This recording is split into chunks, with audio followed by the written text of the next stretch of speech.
والسلام علی سید الانبیاء والمرسلین اما بعد فاعوذ باللہ من الشیطان الرجیم بسم اللہ الرحمن الرحیم وتعاونوا علی البر والتقوی ولا تعاونوا علی الاثم والعدوان واتقوا اللہ ان اللہ شدید العقاب صدق اللہ العظیم و صدق رسولہ النبی الکریم الامین۔ اللہ تبارک و تعالیٰ کے نام سے جو بڑا مہربان نہایت رحم کرنے والا ہے، ارشاد رب العالمین ہوتا ہے اور ایک دوسرے کی مدد کرو نیکی کے کاموں میں اور اچھے کاموں میں، اور ایک دوسرے کی مدد نہ کرو گناہ اور زیادتی کے کاموں میں، اور اللہ تعالیٰ سے ڈرتے رہو، بے شک اللہ تعالیٰ سخت عذاب دینے والا ہے۔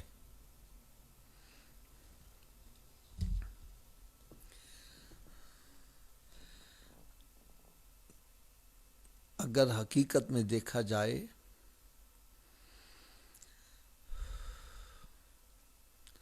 تو اگر یہ اصول ہم اپنا لیں، ہمارا معاشرہ امن کا گہوارہ بن جائے۔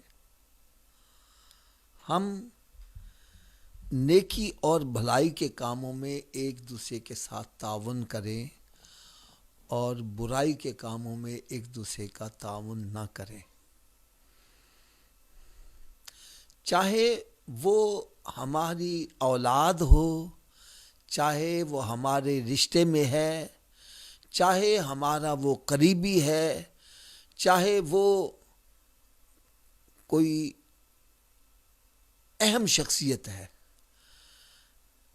جب ہمیں اللہ تبارک و تعالی منصب عطا کرے تو ہمیں اس منصب کو اس طرح استعمال کرنا ہے کہ ہمارے لیے ہمارے مرنے کے بعد وہ عمل ذریعہ نجات کا سبب بنے۔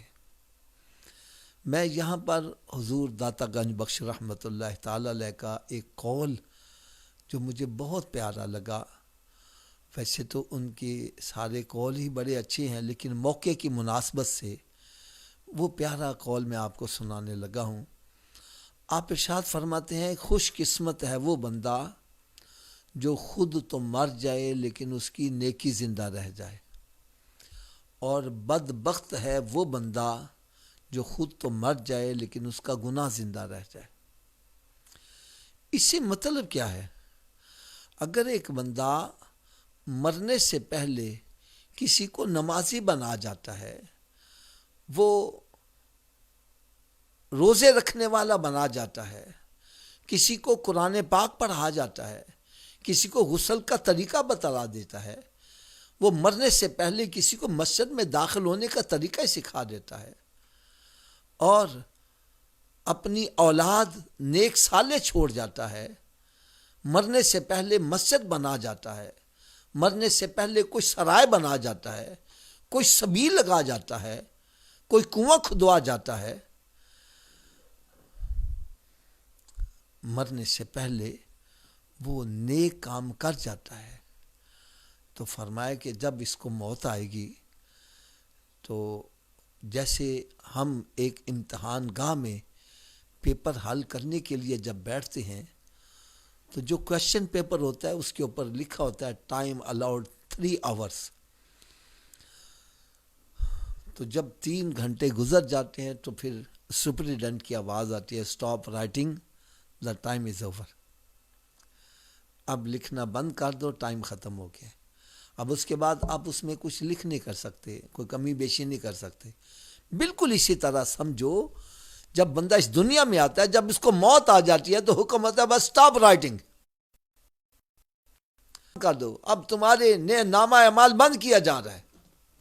اب اس میں بندہ کوئی نیکی کا کام اور داخل نہیں کر سکتا، لیکن فرمایا اگر تم یہ چاہتے ہو کہ مرنے کے بعد بھی تمہاری نیکیوں میں اضافہ ہوتا رہے، جب تمہیں نیکیوں کی قدر ہوگی اور تم نیکی کر نہیں سکو گے.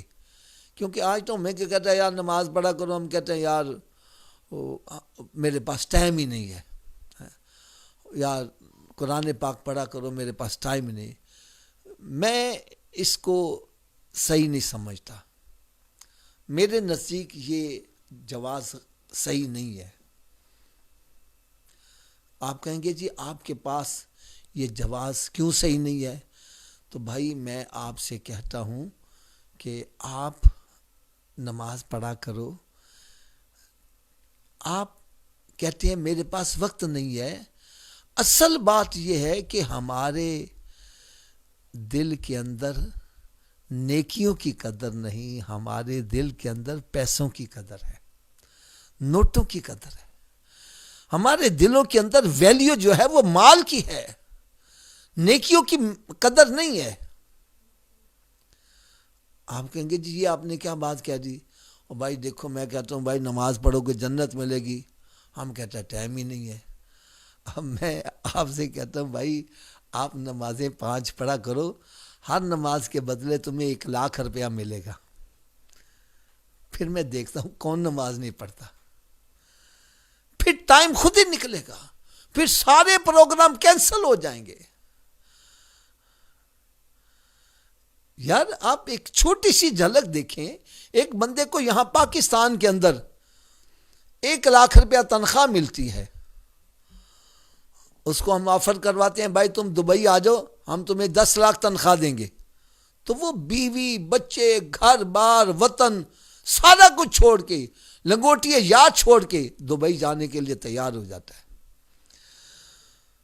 ہائے ہائے ہائے، جب 10 گنا پیسے ملتے نظر آئیں تو گھر بار چھوڑ کر 7 سمندر پار جانے کے لیے تیار ہے. اور ادھر حکم ہو رہا ہے بندے تو با جماعت نماز پڑھنے مسجد آ، تجھے ایک نماز کے بدلے 27 نمازوں کا ثواب ہے، 27 گنا مل رہا ہے. ہم کہتے ہیں ہمارے پاس ٹائم ہی نہیں ہے. میں یہاں ایک بات عرض کرنا ضروری سمجھوں گا. جس دولت کی خاطر ہم ساری قربانیاں دے دیتے ہیں اور نیکی کی خاطر قربانیاں نہیں دیتے، جس دولت کی آج ہمارے دلوں میں بڑی ویلیو ہے، نیکیوں کی ویلیو نہیں ہے. یاد رکھو تم کروڑوں اربوں روپیہ بھی اکٹھا کر لو، مر گئی یہ دولت ہمارے ساتھ نہیں جائے گی. اور ایک مرتبہ جو تم نے سبحان اللہ کہا ہے یہ قبر میں بھی ساتھ جائے گا، حشر میں بھی ساتھ جائے گا. اور پھر قرآن مجید فرقان حمید میں رب تعالیٰ نے ارشاد فرمایا قل متاع دنیا قلیل، یہ دنیا کی متاع قلیل ہے. اللہ تعالیٰ کی نظر میں دنیا کے مال کی کوئی ویلیو نہیں ہے. اگر آپ کو تسلی نہیں ہو رہی میں ایک حدیث مبارکہ پیش کر دیتا ہوں. میرے آقا صلی اللہ تعالی علیہ وسلم ایک مرتبہ صحابہ کرام علیہم رضوان کے ہمراہ تشریف لے جا رہے ہیں تو راستے میں ایک کوڑے کے ڈھیر پر مرا ہوا جانور وہ پڑا ہے اور اس کو کیڑے مکوڑے کھا رہے ہیں. میرے آقا صلی اللہ علیہ وسلم وہاں رک گئے اور ارشاد فرمان لگے میرے صحابہ تم میں سے کوئی بندہ 1 درہم کے بدلے یہ مرا ہوا جانور لینے کے لیے تیار ہے؟ یا رسول اللہ عرض کرنے لگے یا رسول ہم تو مفت بھی لینے کے لیے تیار نہیں ہے. فرمایا کیوں نہیں لوگے؟ یا رسول اللہ ان کی قدر ہی کوئی نہیں ہے، اس کی ویلیو ہی کوئی نہیں ہے. فرمایا جس طرح تمہاری نظر میں اس مرے ہوئے جانور کی کوئی قدر نہیں ہے، اللہ تعالیٰ کی نظر میں یہ ساری دنیا کی دولت اس مرے ہوئے جانور سے بھی کم ہے. فرمایا اگر اللہ تعالیٰ کی نظر میں، اللہ تعالیٰ کی بارگاہ میں اس دنیا کی ویلیو اگر ایک مچھر کے پر کے برابر بھی ہوتی تو اللہ تعالیٰ کسی غیر مسلم کو کھانے کے لیے ایک لقمہ بھی نہ دیتا.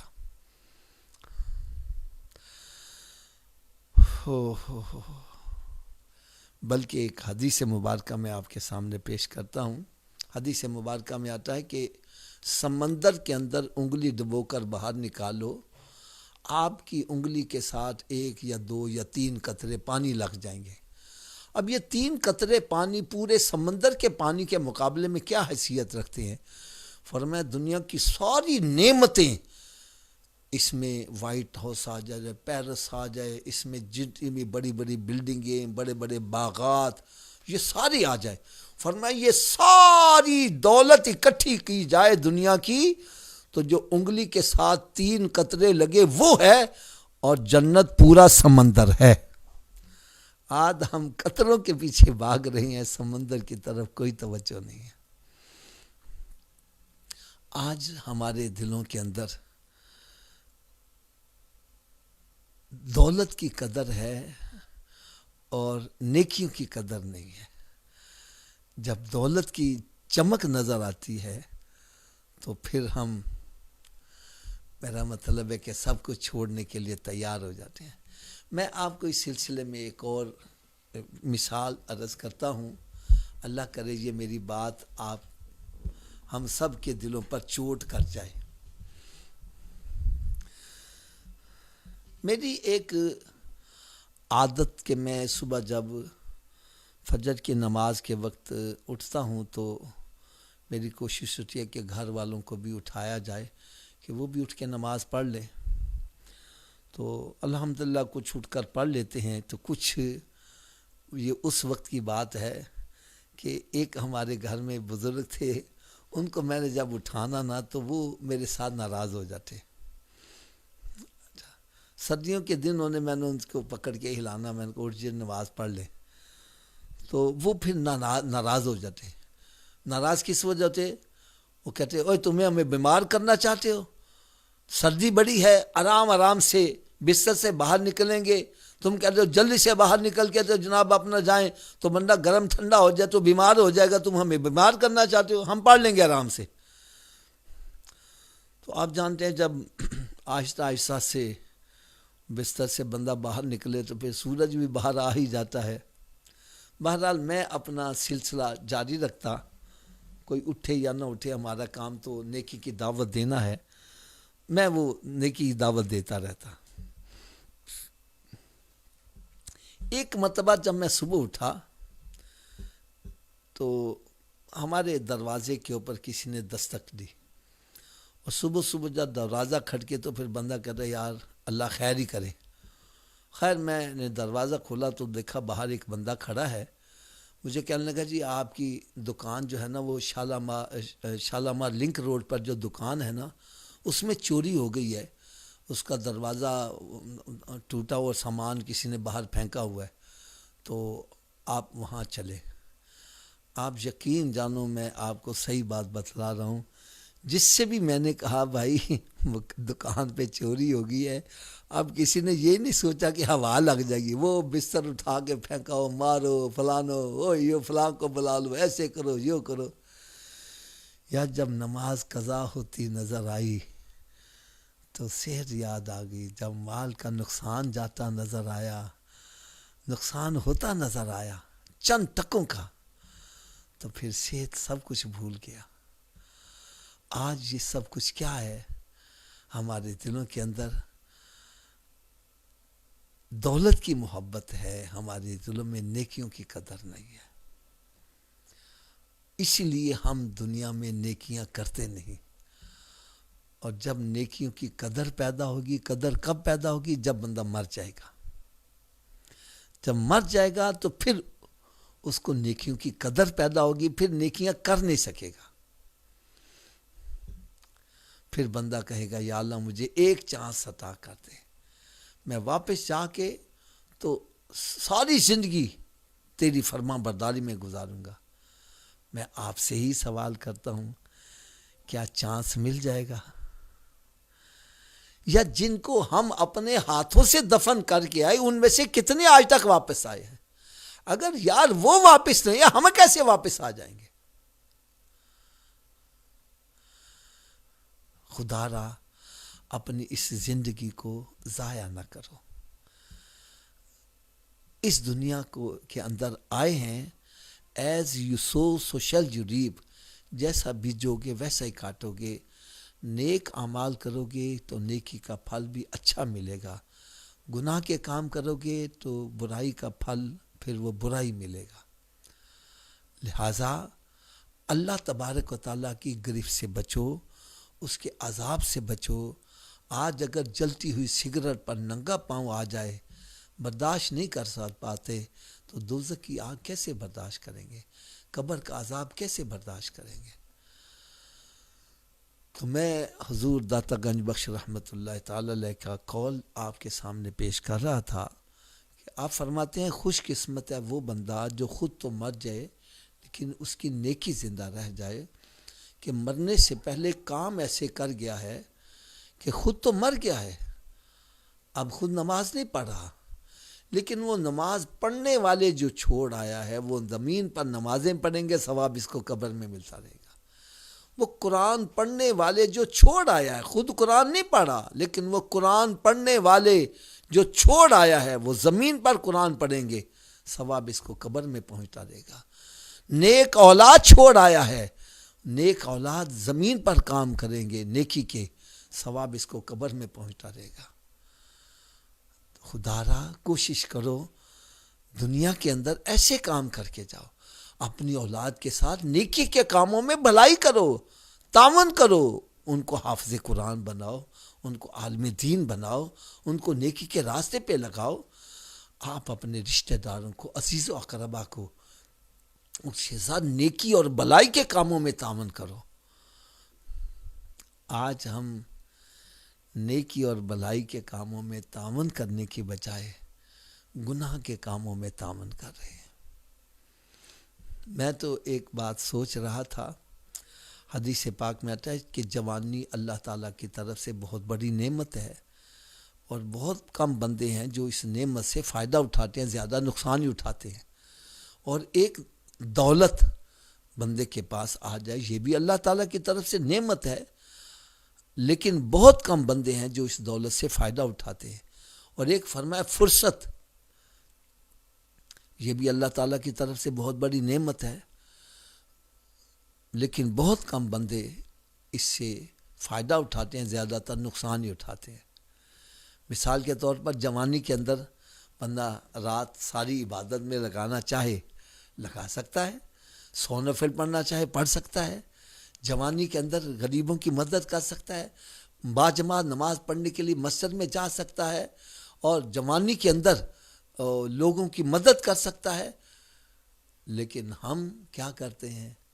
جوانی دیوانی، جوانی آ گئی ہے، گریبان کھلا ہوا ہے، سینہ تان کے چل رہا ہے، غریبوں کا ظلم و ستم کر رہا ہے، چوریاں ڈکیتیاں کر رہا ہے، اور گالی گلوچ کر رہا ہے۔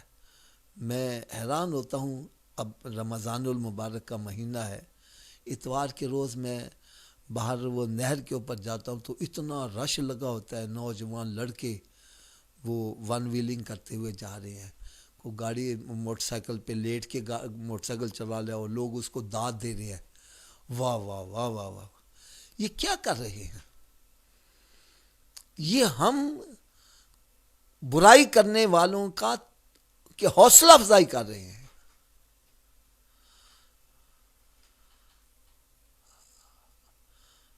اسی طرح دولت آ جائے تو دولت آ گئی ہے تو یہ نعمت ہے، اس کو اس سے مسجد بنا دو، مدرسہ بنا دو، کوئی سرائے بنا دو، کوئی پانی کی سبیل بنا دو، کسی غریب بچی کی شادی کر دو۔ ہم کیا کرتے ہیں؟ دولت آ جاتی ہے، جوا کھیلنا شروع کر دیا، شراب پینی شروع کر دی، بدکاری شروع کر دی۔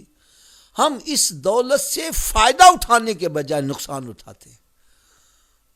اور ایک بندے کے پاس فرصت ہے، فرصت سے مراد بے روزگاری نہیں، بے روزگاری یہ نعمت نہیں ہے۔ فرصت سے مراد یہ ہے جیسے ویکینڈ کے اوپر فرصت ہوتی ہے، اچھا، یا کوئی ایک چھٹی بیچ میں آ گئی، تو اب اس چھٹی سے بندہ فائدہ اٹھا سکتا ہے کہ قرآن پاک کی تلاوت کرنا شروع کر دے، درود پاک پڑھنا شروع کر دے، ذکر اذکار شروع کر دے، اب نیکی اور بلائی کے کام شروع کر دے، اپنے ماں باپ کی سیوا کرے، ماں باپ کی خدمت کرے، اپنے رشتہ داروں کی خیر خبر پوچھنے جائے، ان کی مدد کرے۔ ہم یہ نیکی کے کام کرنے کے بجائے فرصت آ گئی ہے، دوستوں کو ٹیلی فون کر دیے، اے چھٹی آ رہی ہے، فلاں جگہ آ جائیں، ہم بیٹھ کے تاش کھیلیں گے، اوے فلاں جگہ آ جائیں، فلاں فلم بڑی زبردست لگی ہے وہ دیکھیں گے۔ یعنی ہم وہ فرصت کے لمحات وہاں گزار رہے ہیں جس سے ہماری عاقبت برباد ہو۔ خدا را یہ وقت سدا رہنے والا نہیں ہے۔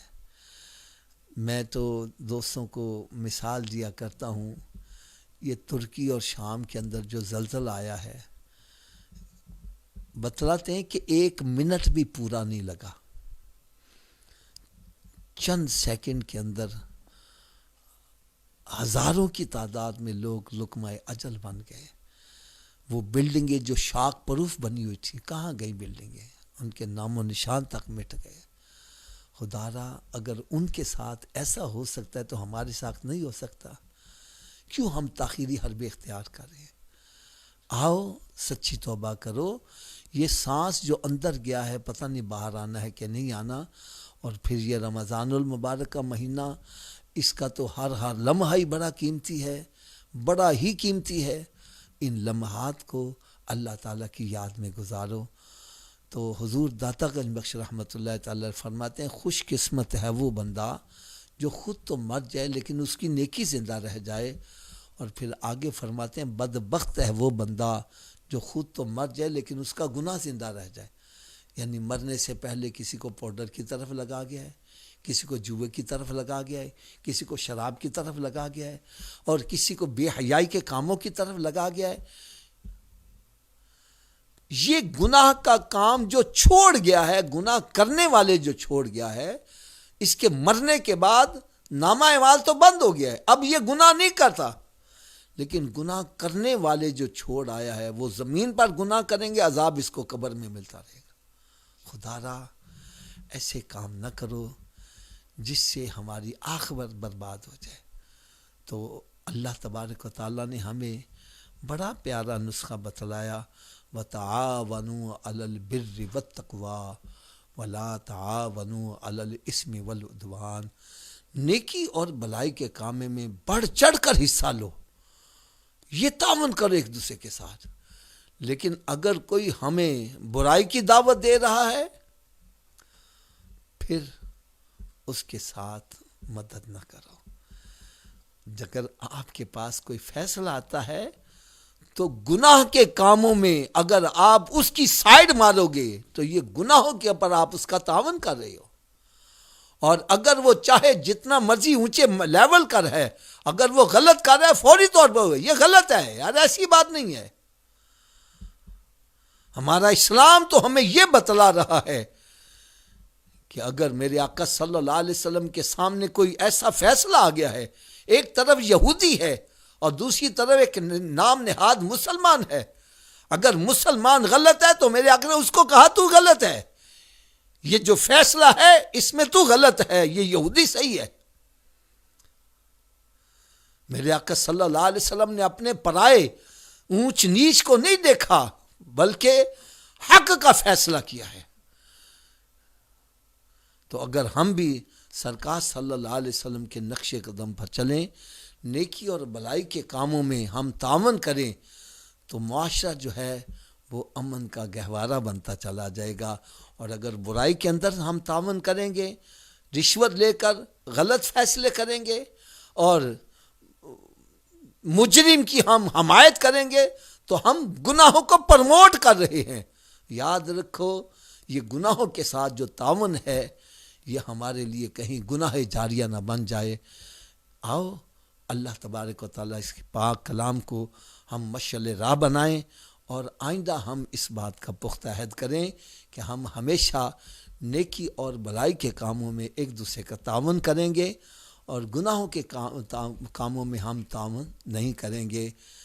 بلکہ بزرگ تو یہاں تک فرماتے ہیں، ہمارے قبلہ سید ابوالبرکات شاہ صاحب رحمۃ اللہ تعالی مفتی اعظم پاکستان، وہ تو یہاں تک فرماتے تھے کہ یہ جو پیشہ ور گداگر ہوتے ہیں، یعنی ہاتھ پاؤں بالکل سلامت ہے، اگر وہ محنت مزدوری کر کے روٹی کمانا چاہیں تو کما سکتے ہیں، لیکن ان کو عادت پڑی ہوتی ہے مانگنے کی، تو وہ فرماتے تھے کہ ان کی مدد کرنا یہ گناہوں پہ مدد کرنا ہے۔ آپ ان کی مدد کرتے ہو تو یہ اور زیادہ ڈھیلے پڑ جاتے ہیں، ہمیں مانگنے سے مل جب رہا ہے تو محنت مزدوری کرنے کی کیا ضرورت ہے۔ فرمایا اگر آپ ان کو نہیں دو گے یہ بھوکا مرنے لگیں گے، پھر محنت مزدوری کریں گے، تو آپ اگر ان کو نہیں دو گے تو یہ ان کے لیے بھلائی کا کام ہوگا، اور اگر آپ ان کو مدد کریں گے وہ بندہ حقدار نہیں ہے تو اس کو عادت پڑ جائے گی مانگنے کی، تو وہ اب پھر محنت نہیں کرے گا۔ تو وہ تو یہاں تک فرماتے ہیں کہ جو حقدار نہیں ہے اس کو پیسے دینا، اس کی مدد کرنا یہ گناہوں پہ مدد کرنا ہے، اور اگر کوئی حقدار ہے تو اس کی مدد کرنا یہ نیکی اور بھلائی کے معاملے میں مدد کرنا ہے۔ اللہ تعالی ہم سب کو اس پر عمل کرنے کی توفیق عطا فرمائے۔